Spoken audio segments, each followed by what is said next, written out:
We're joined now by our senior advisor for national security and foreign policy, Ric Grenell. And Rick, we've been talking about the gas prices. We've been talking about the baby formula. We're talking about fertilizer, the trip to Saudi Arabia, and having to beg OPEC. But I want to also to get to people. So we've been hearing the personal stories, and we're going to continue to take those. But I know today you want to talk about, too, how this impacts our national security. It definitely, we all see how it makes us look weak. And it looks really sad when we're having to import baby formula like a third world country off of military planes. So, Rick, just to talk to people about how this impacts our national security and our standing in the world. Well, look, I think, one of these concepts that we've always pushed here in America is having a credible threat of military action, which shows our strength. And I think with Joe Biden, there is a difference between Donald Trump having a credible threat of military action. Joe Biden just has a threat. It's not a credible threat. And that credibility translates in so many different ways. I think it actually translates into the baby formula issue. I mean, look, we're having the country of Germany is having to bail us out. Do you think that the German government and the German people are looking at the Biden administration and saying, okay, here's an administration that totally dropped the sanctions on the Russian pipeline at our request. Now they can't,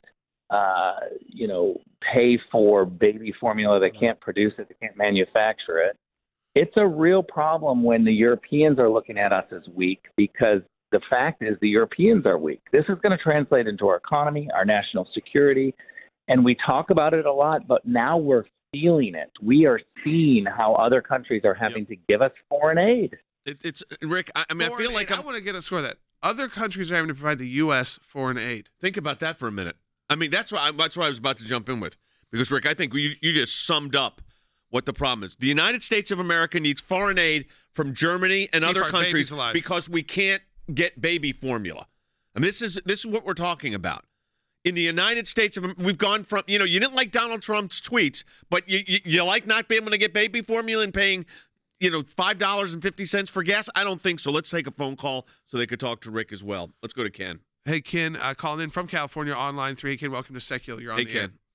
Yeah, thanks for taking the call. My experience has been the prices on pet food and lumber, but pet food has just been through the roof.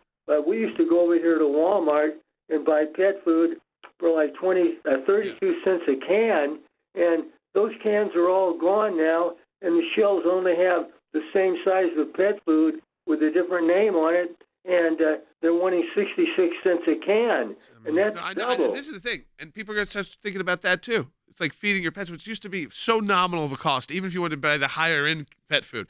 But now you can't even buy that. I mean, Rick, I know you're a dog lover. I have 2 cats I feed, 1 outdoor cat that I help feed, right?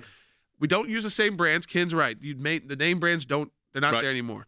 It costs ridiculous amounts. I used to just have it on Amazon auto delivery. That's done because they don't have the stock. I mean, and Rick, these are the things in America that people that work should be able to fill up their car with gas, have food on the table, and pay for the dog food. They should be able to, pay for dog food from Walmart. Yeah, look, I think that our listeners realize it's not just a problem with baby formula. It's not just a problem with pet food. We know that there are lots of items that have just skyrocketed. I'm hearing individuals now who are in college and who live off campus now having to go online because they literally can't afford the gas. We talk about the price of gas all the time, but this is absolutely Joe Biden's fault. It is a simple supply and demand issue. When you don't supply enough, when you cut all of the production, then you are going to have a problem with demand, and the equilibrium price is going to skyrocket. I'm no economist, but this is pretty basic. Let's go to Bonnie in Oklahoma on line 1. Hey, Bonnie, welcome to Secular. You're on the air. Hello.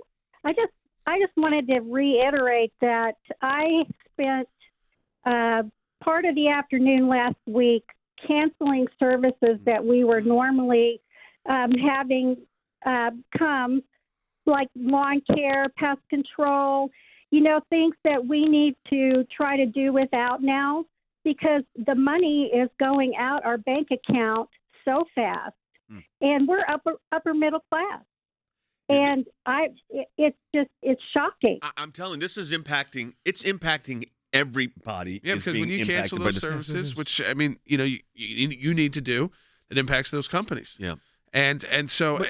Again, it's costing those companies more just to get to your house and even provide the insecticide. Everything costs so much more. But Rick said something that I think we have to reiterate here. And Rick, we are needing foreign aid to put baby formula into parents' hands.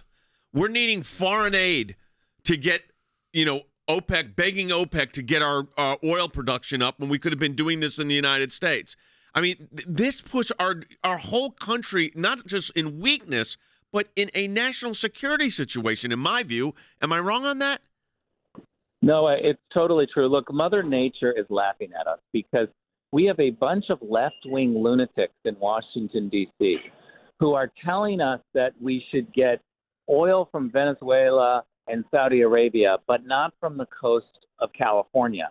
I think that we do a better job, a cleaner job with the technology. We can pump it out and produce it in a much safer, cleaner, better way than just saying, well, let's get it from Venezuela or Saudi Arabia. This is a crisis that's going to get worse.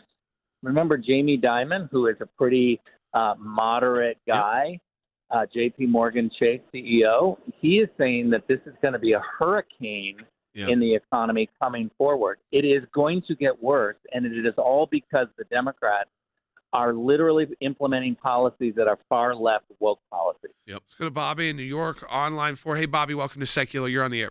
Hi, I just want a great show. I just want to, in Niagara Falls, New York, I should say. Yep. I just want to know, are we stuck until we get a new president before we begin our own oil production again and open up the leases and start the drilling? Are we stuck to wait for a new president? Maybe. And this is the problem. I mean, you're just being politically honest. But I want to go to Washington to Than on this for a moment.